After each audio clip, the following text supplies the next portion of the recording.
किसी शहर के रेलवे स्टेशन पर एक भिखारी रहता था। रोज वो ट्रेनों में भीख मांगकर अपना पेट भरता था। एक दिन उसकी नजर एक सूट बूट पहने लंबे आदमी पर पड़ी। उसने सोचा इससे जरूर अच्छे पैसे मिलेंगे। वह उसके पास गया और बोला, साहब कुछ दे दीजिए। लंबा आदमी मुस्कुराया और बोला, तुम हमेशा मांगते ही रहते हो, कभी किसी को कुछ देते भी हो? भिखारी शर्मा गया, साहब मैं तो भिखारी हूँ, देने के लिए मेरे पास क्या है? आदमी बोला, जब तुम किसी को कुछ दे ही नहीं सकते तो तुम्हें मांगने का भी अधिकार नहीं।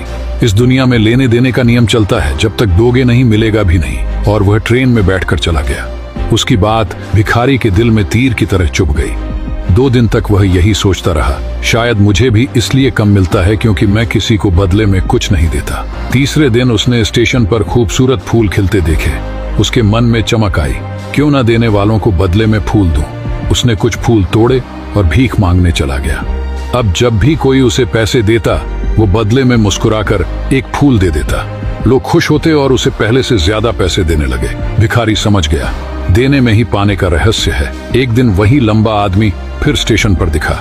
भिखारी दौड़कर गया, साहब आज मेरे पास आपको देने के लिए फूल है, आप मुझे पैसे दीजिए, बदले में मैं आपको फूल दूंगा। आदमी मुस्कुराया, वाह अब तुम भी एक व्यापारी बन गए।